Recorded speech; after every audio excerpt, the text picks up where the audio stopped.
नमस्कार दोस्तों, स्वागत है आपका डीप नॉलेज में। ये सीरीज़ चल रही है द हाउस ऑफ सोल और आज इसमें हम दो सवाल प्राइमरी लेंगे।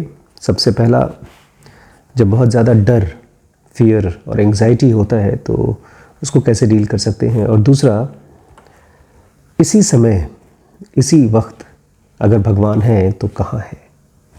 एक और सवाल ले लेते हैं, अगर ये दुनिया माया है, इल्यूशन है, झूठ है और एक तरह से देखा जाए तो पेन के लिए है, सफरिंग के लिए है, तो फिर ईश्वर ने इसको बनाया ही क्यों। तो तीन सवाल। सबसे पहला, डर और एंग्जाइटी कैसे ख़त्म कर सकते हैं, दूसरा, भगवान है तो कहाँ है, और तीसरा, अगर ये दुनिया झूठ और माया है तो इसे बनाया ही क्यों गया है। ठीक है, शुरू करते हैं। आपने अगर पिछला वाला वीडियो थोड़ा बहुत समझा होगा तो मैं चाहता हूँ उसको उसी से शुरू करें हम लोग। डर और एंग्जाइटी, डर और एंग्जाइटी को समझें, उसको ख़त्म करने की कोशिश ना करें। एक चीज़ समझिए, बाय रूल आपके पैदा होने का और आपके ज़िंदा रहने का एक और एक पर्पज़, आपकी लाइफ में जो कुछ भी हो रहा है उसे आपको समझना है। जब तक आप समझ नहीं लेंगे तब तक आप उससे फ्री नहीं हो सकते। अब जो कोई भी घटना आपके साथ घट रही है या घटने वाली है जिसके लिए आप डर रहे हैं, उसको थोड़ा आराम से देखिए। मैं नहीं देख सकता, आपको खुद देखना पड़ेगा। लेकिन सबसे पहले अपनी डरावनी घटना को देखने के लिए आपको उससे एक जजमेंट से हटाना पड़ेगा। आपके मन में जो आइडिया है कि ये बहुत ही ख़तरनाक है, इससे हटाना पड़ेगा। और एक तरह से सच भी है, क्योंकि कोई भी घटना अपने आप में डरावनी होती नहीं है। जब हम उसके ऊपर चादर ढक देते हैं तब वो डरावनी लगती है। और काहे का चादर डालते हैं हम लोग? हम डालते हैं अपनी एक्सपेक्टेशंस का, अपनी इच्छाओं का, अपनी वांट्स का। तो एक तरफ अभी आज ही एक भाई साहब बोल रहे थे कि मुझे एग्ज़ाम होने वाले हैं मेरे और मुझे डर लग रहा है, पढ़ाई नहीं हो रही कायदे से। तो एक एक्सपेक्टेशन है कि अगर कायदे से पढ़ाई होगी तो मेरी ज़िंदगी बहुत खूबसूरत होगी। और वो एक्सपेक्टेशन इतनी ज़्यादा स्ट्रॉन्ग होकर के दिमाग में चल रही है कि जो कुछ भी थोड़ी बहुत पढ़ाई हो रही है वो दिख नहीं रहा है। कह रहे थे कि मैं दिन भर इतना परेशान रहता हूँ कि बहुत बार अपने आप को फिज़िकली प्लेजर देना पड़ता है, मॉस्टिवेट वगैरह करना पड़ता है, और फिर मेरा शरीर रह नहीं जाता किसी काम का। मेरा माइंड एकदम डिस्टर्ब हो जाता है, पागल हो जाता है, और मैं पढ़ाई नहीं कर पाता हूँ। तो मैंने उनसे पूछा, आपका माइंड पूरी तरह से पागल हो गया है?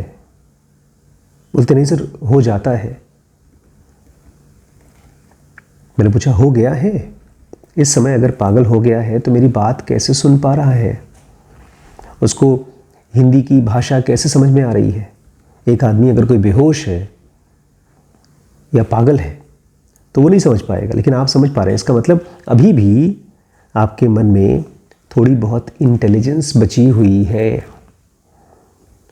और उस इंटेलिजेंस का यूज़ करके जो कुछ भी थोड़ा बहुत आप कर सकते हैं, जैसे कृष्ण अर्जुन को कहते हैं, अर्जुन कर्म कर। बड़ा या छोटा कर्म नहीं, बड़ा या छोटा कर्म होता ही नहीं है। वो तो बाद में जब कर्म का फल मिलता है तब हम और आप डिसाइड करते हैं। लेकिन हमारी केस में, आपकी केस में, हम उस कर्म के फल को पहले से ही बड़ा वाला फल चाहते हैं, और उसको जब नहीं तोड़ पाते हैं, नहीं पा पाते हैं, या नहीं पाने की गुंजाइश लगती है, तब हम डरना शुरू कर देते हैं। और डर के मारे फिर हम अपने एक्टिविटीज़ को भी छोड़ देते हैं, नहीं करते हैं। इसीलिए आपको डर को समझना होगा। समझ बड़ी स्ट्रॉन्ग फोर्स है, लेकिन बहुत पैसिव फोर्स है। वो अपने आप नहीं आती है। जैसे आवाज़ चल रही हो तो साइलेंस शांत हो जाता है, ऐसे ही अगर विचारों का या इमोशंस का या एक्टिविटीज़ का शोर चल रहा हो तो समझ नहीं आती है। समझ को आने के लिए आपको स्लो होना पड़ता है, धीरे होना पड़ता है। और जो कुछ भी आपके सामने इसी समय है उसमें इंटरेस्टेड होना होता है। अगर आप अभी परेशान हैं किसी विचार से, किसी चीज़ के होने या नहीं होने से, तो उसके साथ रहना होगा, उसको महसूस करना होगा। अगर बुरी से बुरी घटना भी हो रही है आपके साथ, अगर आप मर भी रहे हैं, रमन के साथ ये हुआ ना, वो मर रहे थे। आज मैं पूछ रहा था बच्चों से कि क्या तुम्हें इस जीवन और मृत्यु के चक्र से आज़ादी चाहिए? बच्चों ने कहा हाँ। तो मैंने फिर उनसे पूछा कि कल जब सो जाओगे तो कल उठना है? बोलते हैं सर कैसी बात कर रहे हैं, हम तो उठेंगे ही। मैंने कहा नहीं, क्या मेंटली मर सकते हैं हम लोग कल सुबह? बोलते मतलब? मैंने कहा जो कुछ भी तुम्हारे मन में बची हुई इच्छाएं हैं, बचे हुए काम हैं, क्या उनके प्रति मर सकते हैं, मरना चाहते हैं? बच्चे समझ नहीं पा रहे थे। मैं चाहता हूं आप इसके बारे में सोचें कि क्या किस चीज़ से डर रहे हैं आप? कोई बहुत बहुत बुरी चीज़ से, किसी डेथ से। लेकिन आपको लगता है कि आप डेथ समझ चुके हैं। जब जीते जी होशो हवास में अपने थॉट्स को नहीं समझ पा रहे हैं, तो क्या हम डेथ को समझ चुके हैं? इसलिए पेशेंटली इंतज़ार करिए। जैसे नचिकेता ने यमराज के सामने आराम से 3 दिन वेट किया। कहानी है ना, 3 दिन 3 रात तक वेट किया। वो 3 दिन 3 रात नहीं, वो पेशेंट होने की कहानी है कि धीरज रखिए। बुरी से बुरी घटना में भी एक मॉन्क की तरह, एक साधु की तरह, जैसे एक साधु एक्सेप्ट करता है जो भिक्षा पात्र मिल जाता है वही खाता है, बाकी छोड़ देता है। रमन कहा करते थे मैं जाता था घरों में, भिक्षा मांगता था ऐसे हाथों से, जो मिल जाता था खाता था, उसके बाद सर में अपना हाथ पोंछ करके बैठ जाया करता था। आपकी लाइफ में हो सकता है खाना तो मिल गया हो, लेकिन कोई और बड़ी चीज़ जाने वाली हो, या कोई बड़ी चीज़ आप चाहते हो और नहीं मिल रही है, उसलिए परेशान है। उस पर अपने माइंड को फोकस करिए कि क्या चाहते हो माइंड। अगर कल इम्तिहान है या कल कोई बहुत बुरी चीज़ होने वाली है, मुझे याद है मैं कॉलेज में था, एग्ज़ाम होने वाला था अगले दिन, और उसकी एक रात पहले मैं बहुत परेशान, बहुत डरा हुआ था। मैं उस समय कोई मेरे पास योगा नहीं थी, कोई आध्यात्मिक किताब नहीं थी, कोई यूट्यूब तो था ही नहीं उस समय। और फिर रात भर जो भी थोड़ा बहुत पढ़ पाए पढ़े, सुबह गए, एग्ज़ाम दिया और फाइनल एग्ज़ाम में बहुत ही बेकार नंबर आए। लेकिन आज मैं देखता हूँ उस घटना का मेरी प्रेजेंट फ्रीडम से या मेरी प्रेजेंट स्टेटस से या स्टेट से कोई ताल्लुक़ नहीं है, कोई बड़ा ताल्लुक़ नहीं है। सबसे बड़ा ताल्लुक़ इस समय है मेरी और मेरी प्रेजेंट सिचुएशन के साथ रह पाने की। तो रहिए उसके साथ। वो आपकी प्रॉब्लम है, वो आपका डर है, इसे और कोई नहीं जी सकता, इसको आपको खुद ही जीना पड़ेगा। और जो कोई थोड़ा बहुत मन आपके पास है उसी के साथ जीना पड़ेगा। अब अगला सवाल कि इसी समय अगर भगवान है तो कहाँ है? भगवान तो अपनी जगह है, आप पूछिए कि आप कहाँ पर हैं। हम लोग हैं एग्जिस्टेंस में, एक कह सकते हैं बहुत ही sophisticated, automatic, advanced guest house में। और इस गेस्ट हाउस का खोल, कवरिंग है एक बहुत soft, pliable, super intelligent substance, जो हमने कल के वीडियो में शेयर किया था। उसको हम कहते हैं UDM, यूनिवर्सल डिवाइन माइंड। ये तीनों दुनिया, भू मतलब जिसमें आप अभी हैं, मेरी बातें सुन रहे हैं, भुआ वो दुनिया जो आप सपने की दौरान देखते हैं वो, और सुह जिसमें सो कॉल्ड आपके देवी देवता और ईश्वर वगैरह रहते हैं चमत्कारी शक्तियों के साथ। ये तीनों दुनिया डोमेन ऑफ माइंड है। और ये कितना फैला हुआ है, ये हमारी कॉन्सेप्शन और हमारी इमेजिनेशन के बियॉन्ड है। लेकिन एट द सेम टाइम मैं आपको बता दूं, ये आपका माइंड, डोमेन ऑफ माइंड या universal divine mind cosmic consciousness नहीं है। वो कोई और चीज़ है जिसकी प्रेजेंस की वजह से आप सांस ले रहे हैं, आप ये सवाल पूछ रहे हैं, कभी सोचा नहीं आपने कि इस तरह के सवाल आप क्यों पूछ रहे हैं? ईश्वर है तो कहाँ है? ईश्वर होता है तो उसके लक्षण कैसे होते हैं? सबसे पहली कंडीशन, अगर ईश्वर अभी है, कहीं है, तो वो न पैदा होता है, इसलिए न कभी मरेगा। लेकिन फिलहाल हम उसको देखने की कोशिश कर रहे हैं अपने UDM से, यूनिवर्सल डिवाइन माइंड। तो खैर हम पूरी तरह से एक्सेस नहीं कर पा रहे हैं, क्योंकि उसका एक छोटा सा अंश, बहुत छोटा सा अंश हम यूज़ कर रहे हैं इस समय, जिसको हम कॉन्शियसनेस कहते हैं, चेतना कहते हैं। चेतना को ऐसे देखिए जैसे टॉर्च, जहाँ आप अपनी आंखें डालते हैं, जहाँ जहाँ आपकी आंखों की रोशनी गिरती है, कानों की सेंसिटिविटी गिरती है, वो चीज़ें आपको दिखाई देती हैं और वो चीज़ें आपको सुनाई देती हैं। और जितनी हद तक दुनिया को आपका मन समझ पाता है, उतना ही वो दुनिया को मानता है। लेकिन ये मजबूरी है आपकी। जैसे टेलीविज़न में कुछ भी कर ले, वो टीवी के अंदर ही पात्रों को दिखा सकता है, और केवल वही पात्र दिखा सकता है जो पीछे से फाइल में लोडेड है। अगर कोई बाहुबली की फिल्म चल रही तो आप उसी को देख पाएंगे। तो फिलहाल आपके ही माइंड में ढेर सारी मेमोरी पैटर्न्स हैं, अभी की और पिछले कई जन्मों की। आप भले विश्वास न करें, कोई फ़र्क नहीं पड़ता। और उन्हीं की वजह से आप किसी किसी चीज़ को पसंद करते हो, किसी को नापसंद करते हो। और जब तक आप, पसंद कहना तो ठीक नहीं है, जब तक आप बहुत डीपली इंटरेस्टेड नहीं होगे इस कॉस्मिक कॉन्शियसनेस, या जिसको आप ईश्वर कह रहे हैं, उसके अंदर में, तब तक आप ये अनुभव नहीं कर सकते। क्योंकि ईश्वर को आप देख नहीं सकते, उसको केवल अपने अंदर अनुभव कर सकते हैं। और वो भी तब जब आप 100% इंटरेस्टेड हैं उसमें।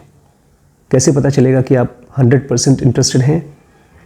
अगर आप 1% भी कहीं और इंटरेस्टेड हैं, मतलब इस भूआ सुआ में, फिजिकल वर्ल्ड में, कमाने में, कोई बुराई नहीं है, परिवार में, रिश्तेदारों में, इसमें कोई बुराई नहीं है। लेकिन जब तक आप 1% भी इंटरेस्टेड हैं फिजिकल वर्ल्ड में, तब तक आप उतना सा गैप छोड़ देंगे। क्योंकि तब तक आप इस फिजिकल बॉडी को यूज कर रहे हैं इस दुनिया के लिए।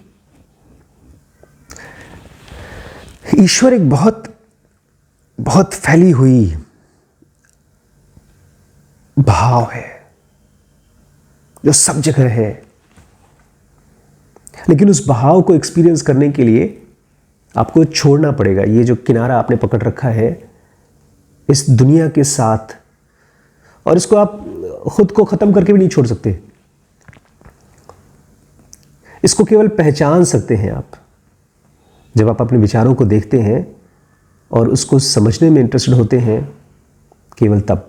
लेकिन ये ध्यान रखिएगा, UDM की क्वालिटी कैसी है? वो बहुत ही सॉफ्ट है, वो सुप्रीमली इंटेलिजेंट है और वो सब कुछ जानता है, लेकिन भूआ सुआ में, एग्जिस्टेंस में। लेकिन वो कॉस्मिक कॉन्शियसनेस नहीं है। इसलिए जो कुछ भी आप देखेंगे, किसी भी चीज़ का दर्शन करेंगे, वो ईश्वर नहीं होगा। ईश्वर केवल आपके अंदर एक्सपीरियंस के रूप में आएगा, और जब वो आता है तब आप कहते हैं हाँ ईश्वर ही है, और तब आप ये भी कहते हैं कि उसके कंपैरिजन में बाकी सब कुछ मीनिंगलेस है, रादर कहना चाहिए टेम्पररी है। नेक्स्ट क्वेश्चन था, अगर ये दुनिया माया है, ईवल है, तो भगवान ने इसे बनाया ही क्यों? कंटिन्यूअस ड्रॉप ऑफ वाइब्रेशन हो रहा है। इस समय भी गिरावट हो रही है। इसको ऐसे सोचिए जैसे कि कहीं से आवाज़ आ रही है, बहुत ज़ोरों से आवाज़ आ रही है। उसको इमेजिन करना मुश्किल है। अभी फ़िलहाल ऐसे इमेजिन करिए कि एक बहुत बड़ा सा बॉम्ब फोड़ा आपने, दिवाली का बॉम्ब फोड़ा, और जैसे ही आवाज़ आई बूम, तो उसकी आवाज़ आई, फिर धीरे धीरे आवाज़ ख़त्म हो रही है। अब इमेजिन करिए कि एक कंटिन्यूअस बॉम्ब फट रहा है, फट रहा है, फट रहा है। मुश्किल है, फिर भी इमेजिन करिए, आपके पास थोड़ा सा यह अंश है, आपके ही अंदर में ईश्वर का अंश है। इमेजिन करने की शक्ति आपको वहीं से मिलती है। तो वो कंटिन्यूअस ड्रॉप ऑफ वाइब्रेशन किसका हो रहा है? इस दुनिया का हो रहा है। ख़ासतौर से इस दुनिया में यूनिवर्सल डिवाइन माइंड का हो, और इसको कई जन्म कई ग्रेडेशंस कहते हैं, 7 ग्रेडेशंस कहते हैं सुवह की, क्योंकि यूडीएम का जो सबसे प्योरेस्ट फॉर्म है वो सुवह में होता है, और 7 अलग अलग ग्रेडेशंस हैं सुवह की, और उसके बाद वो थोड़ा सा कम सटल बन जाता है। पहले तो बहुत सूक्ष्म था, सब कुछ जानने वाला, सर्वव्यापी था, तभी सुवह के जो भी बाशिंदे हैं उसको आप देवी देवता और सब कुछ जानने वाले लगते हैं, उनके पास चमत्कारी शक्तियाँ लगती हैं। लेकिन जब वो वाइब्रेशंस गिरती हैं तब वो थोड़ा सा कम केपेबल हो जाता है, थोड़ा सा लेस सटल, थोड़ा सा लेस नोइंग हो जाता है, और तब समय आता है भूह का, मॉलिक्यूलर वर्ल्ड का।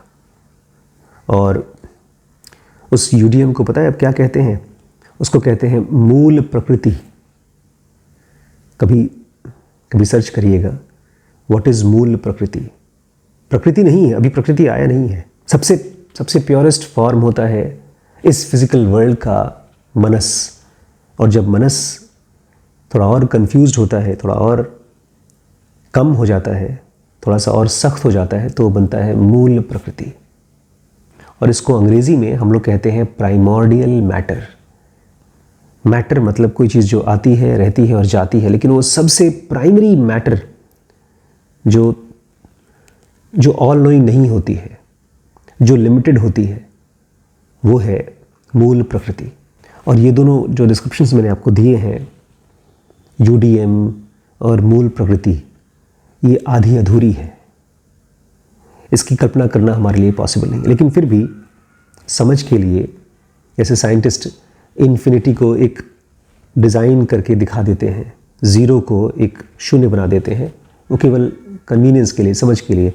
तो ऐसी समझ के लिए ये जानिए कि यूडीएम गिरते गिरते बन जाता है मूल प्रकृति, या तो प्राइमॉर्डियल मैटर, और प्राइमॉर्डियल मैटर में से भी एनर्जी लॉस हो रही है 24/7, 24 घंटे, कई सालों, कई जन्मों से। और उसमें भी 7 अलग अलग ग्रेडेशंस के बाद आता है प्रकृति, या कहना चाहिए मैटर, तत्व। और वो आपकी दुनिया है, भू की दुनिया, फिजिकल वर्ल्ड की दुनिया। और ये अभी भी रुकता नहीं है, ये वाइब्रेशंस का गिरना तब तक गिरता रहता है जब तक कि एक लास्ट पॉइंट ऑफ एग्जिस्टेंस नहीं आ जाता। इसको स्क्रिप्चर्स में नादिर के नाम से जाना जाता है, जहाँ पर समझ सबसे कम होती है, ज़ीरो होती है। कन्फ्यूजन इतना ज़्यादा होता है कि आदमी अगर उस स्टेज पे है, नादिर स्टेज पर, तो सबसे बुरे से बुरा जानवर के तरीके से बिहेव करता है। इसको बोलते हैं नियर ज़ीरो अवेयरनेस। लेकिन इस पूरे दौरान ये वही यूनिवर्सल डिवाइन माइंड है, वो सूक्ष्म तत्व जो सुवह में था, और उसके बाद वो भूह में आया, और अब भू में है। तो एक तरफ तो ये प्रकृति बनी या बन रही है, और साथ ही साथ आपके रूप में, एक इंसान के रूप में, इस प्रकृति को समझने वाला और इससे मुक्त होने वाला है। तो आपके ही चारों तरफ बन गई दुनिया, फिजिकल वर्ल्ड, और आप इससे अलग अपने आप को महसूस भी कर पा रहे हैं, देख पा रहे हैं। तो ऐसे बनी है ये दुनिया, बल्कि कहना चाहिए ऐसे कंटिन्यूसली बन रही है ये दुनिया। अब लास्ट में मैं आपको थोड़ा सा प्रैक्टिकल एस्पेक्ट समझा दूं कि ये दुनिया कैसी है। इसको ऐसे समझिए जैसे कि जॉब मार्केट। एक बच्चा स्कूल में पढ़ाई करता है, कंपटीशन देता है, फिर नौकरी की तैयारी करता है, और चाहे सबसे अच्छी से अच्छी नौकरी पा जाए, IAS PCS बन जाए, किसी कंपनी का CEO बन जाए, हेज फंड मैनेजर बन जाए, या बुरे से बुरी नौकरी मिल जाए उसको, या कोई भी काम मिल जाए, वो काम है थकाऊ, शरीर को और मन को परेशान करने वाला। जैसे कि हमारे नासीम निकोलस तालिब कहा करते हैं, नौकरी मतलब मेंटल प्रोस्टिट्यूशन। आपको किसी और की गुलामी करनी पड़ती है पैसे के लिए। फिर आप अल्टीमेटली लास्ट में चाहते हैं कि यार इतना पैसा कमा लो कि रिटायर हो जाओ, फ्री हो जाओ, पैसे के लिए काम ना करना पड़े। ये दुनिया भी ऐसे ही है। आप तैयारी करते हैं इस दुनिया में आने के लिए, और फिर आपको लगता है यार रिटायर होना है और मुक्त होना है। और जब ये थॉट आना शुरू हो जाए, इसका मतलब अब वापसी की यात्रा, जिसको धर्म कहते हैं, अब आप उस पे हैं। तो डर कैसे ख़त्म होगा, उसको खूब गहरे से समझकर, डर को मान लीजिए एक अंधेरा कुआं और अपने आप को मान लीजिए एक बहुत ब्राइट जलती हुई लाइट, और उस कुएं के अंदर घुस जाइए, उसको देखिए, एक एक कोने को देखिए। भगवान है तो कहाँ है? भगवान सब जगह है, बट सबसे इम्पॉर्टेंट और कहीं नहीं है, आपके अंदर है, और आपके अंदर ही आपको महसूस होगा। आप उसको देख नहीं पाएंगे, उसके दर्शन नहीं कर पाएंगे। अगर कर रहे हैं तो अभी भी आप भूभुवः स्वः में हैं, डोमेन ऑफ माइंड में हैं। और आखिरी में, अगर ये दुनिया माया है, ईवल है, तो बनाई क्यों गई? ये तो एक शो की तरह चल रहा है। जैसे आप स्टेज पे शो देखते हैं, टीवी पे फिल्म देखते हैं, वो चलता रहेगा। अगर आपको देखना है तो देखिए, नहीं तो वहाँ से निकल जाइए, रिटायर हो जाइए। स्पिरिचुअल रिटायरमेंट, इसी को एनलाइटनमेंट भी कहा जाता है। एक मित्र हमारे पूछ रहे थे लास्ट में कि आचार्य प्रशांत कहते हैं एनलाइटनमेंट नाम की कोई चीज़ नहीं होती और कोई एनलाइटन नहीं होता, इसलिए इस चक्कर में पड़ना नहीं चाहिए। तो एनलाइटनमेंट छोड़ दीजिए। आप अपने आप से पूछिए कि आप मुक्ति चाहते हैं, क्या आप फ्रीडम चाहते हैं अपनी सफरिंग से, अपनी डेली लाइफ की, रोज़मर्रा की दुखों से। दुखों से तो आप सफरिंग चाहते हैं ना? अगर दुख है तो फ्रीडम है। तो एनलाइटनमेंट के कॉन्सेप्ट को छोड़िए, दुख को पकड़िए और उससे मुक्त हो जाइए। और अगर आप इसको पूरे डिटेल में समझना चाहते हैं तो आपको पता ही है, ज़ेरो का एडवांस और पैसे रुपए के बारे में अगर सीखना है तो WBX। और अब बहाना मत करिए, अपने पैसे का बहाना मत करिए, क्योंकि हमने उसको बजट के हिसाब से, आपके बजट के हिसाब से रखा है। आप अपना बजट डिसाइड करिए, व्हाट्सएप करिए और कोर्स ज्वाइन करिए, और ज़ेनो विले बनाने में हमारी मदद करिए। Thank you.